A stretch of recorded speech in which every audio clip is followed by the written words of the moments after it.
नमस्कार, आप देख रहे हैं न्यूज़ इंडिया, आपके साथ मैं हूं मोनिका सिंह। ईरान ने 1 अक्टूबर को इजरायल पर लगभग 180 मिसाइलें दागी थी। इसके बाद इजरायल की तरफ से कहा गया था कि ईरान को इस हमले की कीमत चुकानी होगी। उसके बाद से ही नेतन्याहू इंतकाम की आग में जल रहे थे। अब जाकर इजरायल ने ईरान के कई सैन्य ठिकानों पर हमला बोला है, जिसने पूरे मिडिल ईस्ट को हिलाकर रख दिया है।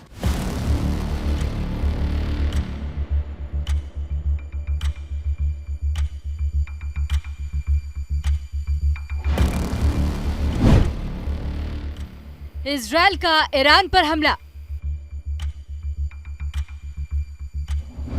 मिसाइल अटैक से तेहरान दहला।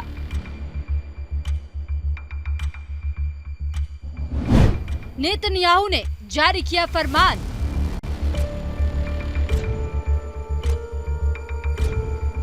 मिडिल ईस्ट में मचेगा कोहराम।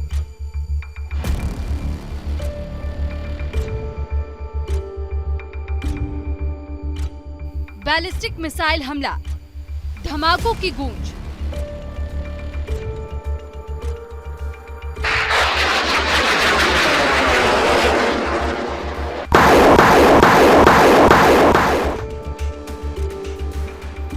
ये तस्वीर ईरान की राजधानी तेहरान की है। इजरायल के हमले से ईरान दहल रहा है। इजरायल ने ईरान के 10 सैन्य ठिकानों पर तड़के हमला किया। हमले में तेहरान के करीब एक मिलिट्री साइट को निशाना बनाया गया है।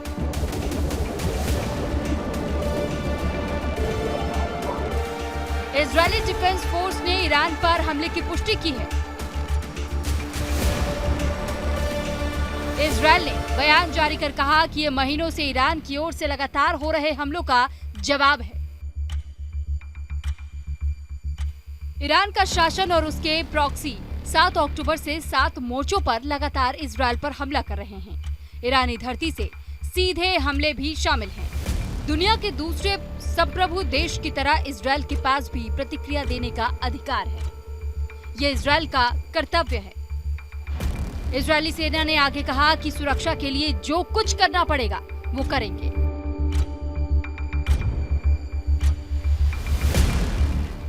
ईरान ने 1 अक्टूबर को इजरायल पर लगभग 180 मिसाइलें दागी। इसके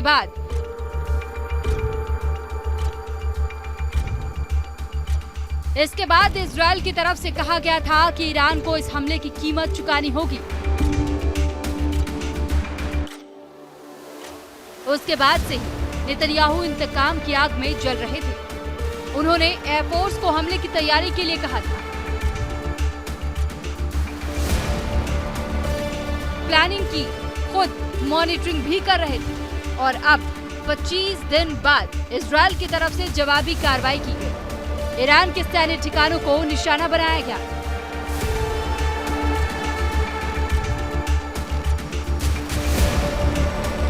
इजरायल ने ईरान को अपने हमले से हिलाकर रख दिया है। ईरान और इजरायल की सीमाएं आपस में नहीं लगती। दोनों देशों के बॉर्डर में तकरीबन 2000 किलोमीटर का फासला है। यही वजह है कि इजरायल की एयरफोर्स ने हमले के लिए 2000 किलोमीटर की दूरी तय की है,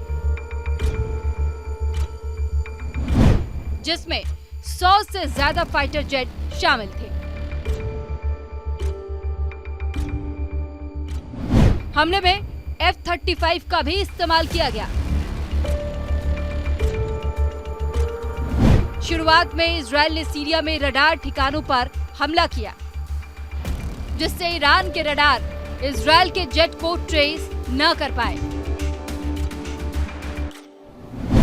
उसके बाद सीरिया के रास्ते इजरायल ने ईरान पर अब तक का सबसे भीषण हमला बोला है, जिसमें राजधानी तेहरान और करज जैसे शहरों को निशाना बनाया गया।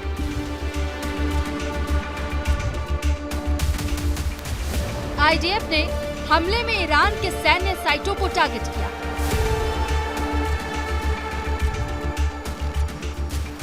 सबसे पहले सीरिया और फिर ईरान के रडार पर अटैक किया।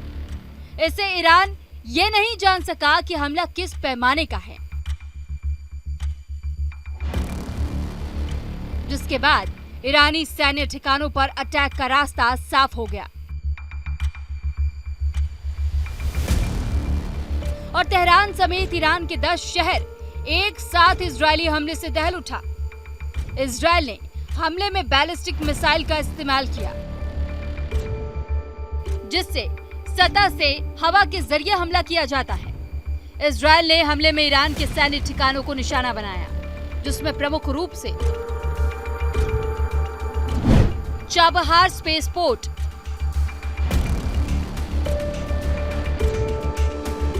बख्तवार इन missile base, Tabriz missile base, Arak missile base, Shiraz missile plant, अवध missile base, Khomeini space centre और शाहरूद स्पेस सेंटर शामिल है। ईरान पर इजरायल के हमले से पूरे मिडिल ईस्ट में हड़कंप मच गया है। नेतन्याहू ने हमले के बाद राष्ट्रपति जो बाइडेन को हमले की पूरी जानकारी दी। हमले को लेकर अमेरिका ने बयान जारी किया है। अमेरिका का ये कहना है कि तेहरान पर हमले के बाद इजरायल ईरान का हिसाब बराबर हो गया है। दूसरी ओर ईरान इजरायल के हमले से तिलमिला उठा है। ईरान के supreme leader Ayatollah Ali Khamenei ने इजरायल को सीधे धमकी दे दी है। खामेनेई ने दो टूक कह दिया है कि ईरान किसी भी कीमत पर हिसाब चुकता करेगा।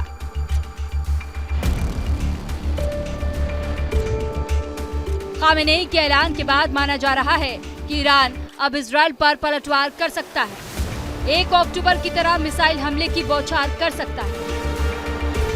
ऐसे में लग रहा है कि आने वाले समय में मिडिल ईस्ट में जंग की आग और भड़क सकती है। न्यूज इंडिया के लिए निशांत कुमार की रिपोर्ट। ईरान पर इजरायल के हमले के बाद से मिडिल ईस्ट में तनाव अपने चरम पर पहुंच गया है। मध्य पूर्व में युद्ध की आशंकाओं ने क्रूड ऑयल में पहले से ही उबाल ला दिया है। जिस तरह इजरायल ने ईरान पर सीधा हमला किया है, पहले से दुनिया में मची उथल-पुथल में और इजाफा हो सकता है। व्यापारिक मुश्किलें जो है बढ़ सकती है। मिडिल ईस्ट में भड़की आग दुनिया को अपनी लपेट में ले सकती है, अपनी चपेट में ले सकती है। आने वाले समय में तेल की कीमतों में और भी इजाफा हो सकता है, जिसका असर पूरी दुनिया पर पड़ने वाला है। इजरायल का इंतकाम, मिडिल ईस्ट में महासंग्राम।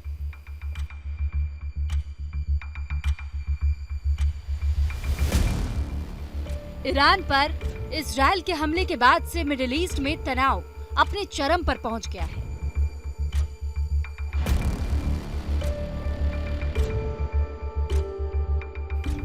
इजरायली हमले के बाद ईरान ने बदले का ऐलान किया है। फिलहाल इजरायल, ईरान और इराक ने अपने अपने एयर स्पेस बंद कर दिए हैं।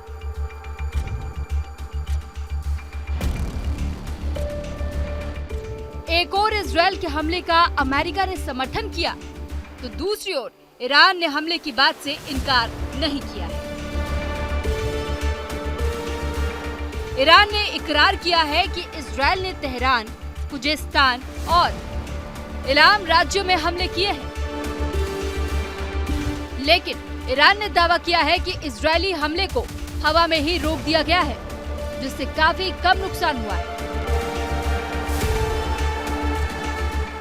इजरायल ने ईरान पर जवाबी कार्रवाई करते हुए दावा किया कि उसने ईरान के मिलिट्री बेस, ऑयल रिफाइनरी और पावर प्लांट को निशाना बनाया।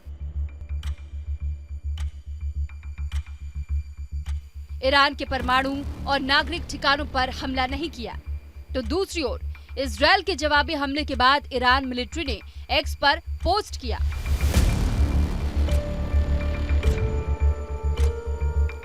ईरान के लोगों को सूचित किया जाता है कि इस्लामी गणराज्य के अधिकारियों द्वारा आपराधिक और गैर कानूनी जायोनी शासन को किसी भी जवाबी कार्रवाई से दूर रहने की पूर्व चेतावनी दिए जाने के बावजूद इस नाजायज शासन ने एक उत्तेजक कार्रवाई में हमारे सैन्य केंद्रों को निशाना बनाया।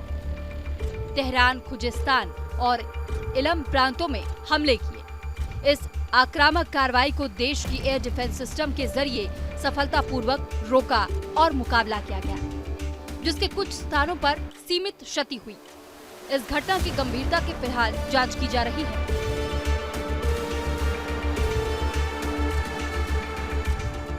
जिस तरह मिडिल ईस्ट में वॉर जारी है, पलटवार का सिलसिला जारी है, हमले के बाद जिस तरह खामेनेई ने तेवर दिखाए हैं, उससे तो यही लग रहा है कि बारूद के ढेर पर बसा मिडिल ईस्ट कभी भी धधक सकता है।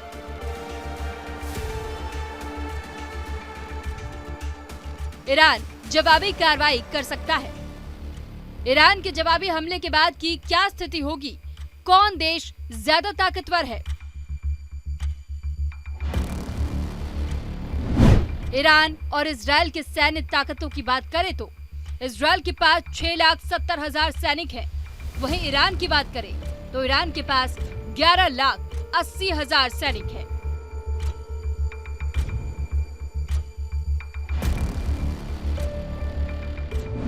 इजरायल का डिफेंस बजट 2 लाख करोड़ का है, वहीं ईरान का डिफेंस बजट 83,000 करोड़ का है।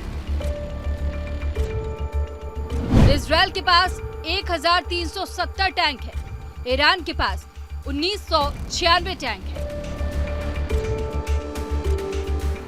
नेवल फ्लीट की बात करें तो इजरायल के पास 64 जहाज है, ईरान के पास 101 जहाज है। इजरायल के पास 612 एयरक्राफ्ट है, तो वहीं ईरान के पास 551 एयरक्राफ्ट है। इजरायल के हमले के बाद आशंका ये जताई जा रही है कि इजरायल और ईरान के बीच भी जंग छिड़ सकती है। अगर ऐसा हुआ तो इसका बुरा असर मिडिल ईस्ट के साथ साथ पूरी दुनिया में पड़ सकता है और ऐसे में भारत भी इससे अछूता नहीं रहेगा। मिडिल ईस्ट के युद्ध का ताप भारत में भी महसूस हो सकता है। मध्य पूर्व में युद्ध की आशंकाओं ने क्रूड ऑयल में पहले से ही उबाल ला दिया है। ब्रेंट क्रूड $80 के करीब पहुंच गया है। जिस तरह इजरायल ने ईरान पर सीधा हमला किया है, पहले से दुनिया में मची उथल-पुथल में और भी इजाफा हो सकता है। व्यापारिक मुश्किलें बढ़ सकती हैं। मिडिल ईस्ट में भड़की आग दुनिया को अपनी लपेटे में ले सकता है। आने वाले समय में तेल की कीमतों में और भी इजाफा हो सकता है, जिसका असर पूरी दुनिया पर पड़ने वाला है। न्यूज इंडिया के लिए निशांत कुमार की रिपोर्ट। एक ओर जहां अमेरिका समेत पश्चिमी देश इजरायल का खुला समर्थन कर रहे हैं, तो दूसरी ओर हमास और हिजबुल्लाह का ईरान न केवल समर्थन करता है बल्कि आर्थिक मदद भी मुहैया कराता है। अब तो आलम यह है कि रूस, चीन और नॉर्थ कोरिया जैसे देश ईरान को समर्थन दे रहे हैं। कुल मिलाकर दुनिया दो धड़ों में बटी हुई नजर आ रही है। आलम तो यह है कि युद्ध की आग में जल रहा मिडिल ईस्ट कभी भी धधक सकता है। मिडिल ईस्ट में महायुद्ध, कौन देश किसके विरुद्ध? साल 2023 में 7 अक्टूबर को हमास के लड़ाके ने इजरायल पर अटैक किया था। इस हमले में 1000 से ज्यादा इजरायली नागरिकों की मौत हो गई थी। हमले के अगले दिन इजरायल ने जवाबी हमला शुरू कर दिया।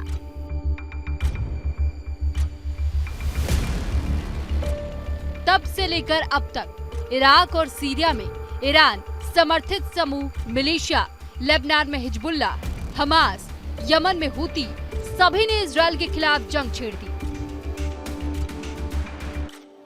हूती विद्रोही लाल सागर में इंटरनेशनल कमर्शियल ट्रैफिक को बंद करने की कोशिश कर रहे हैं। तेल के व्यापार के लिए चर्चित मिडिल ईस्ट जंग की वजह से पूरी तरह अस्त व्यस्त है।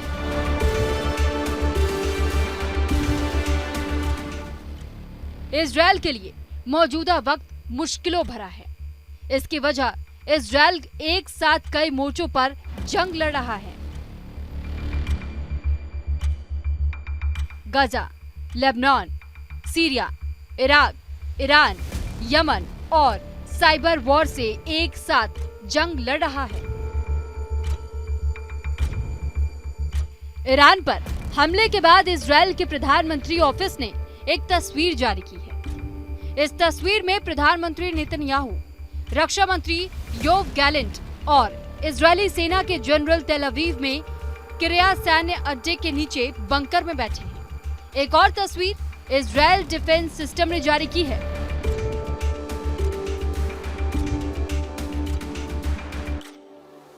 जिसमें IDF chief of staff lieutenant general Herzi Halevi है। इजरायली वायुसेना के कमांड सेंटर से ईरान पर हमले की कमान संभाल रहे हैं। उनके साथ एयरफोर्स चीफ तोमर बार भी हैं। ये तस्वीर उस वक्त की है जब इजरायली एयरफोर्स ईरान पर हमला कर रही थी। उस वक्त तेल अवीव में बंकर में बैठकर नेतन्याहू खुद मॉनिटरिंग कर रहे थे।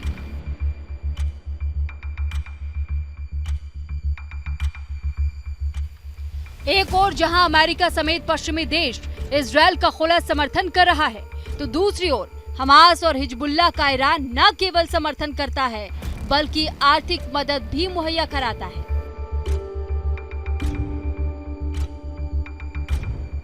अब तो आलम यह है कि रूस, चीन और नॉर्थ कोरिया जैसे देश ईरान को समर्थन दे रहा है।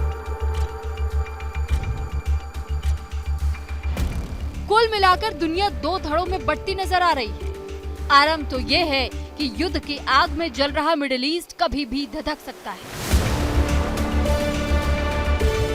अगर ऐसा होता है तो फिर महायुद्ध या फिर विश्व युद्ध जैसे नौबत आ सकती है। न्यूज इंडिया के लिए निशांत कुमार की रिपोर्ट।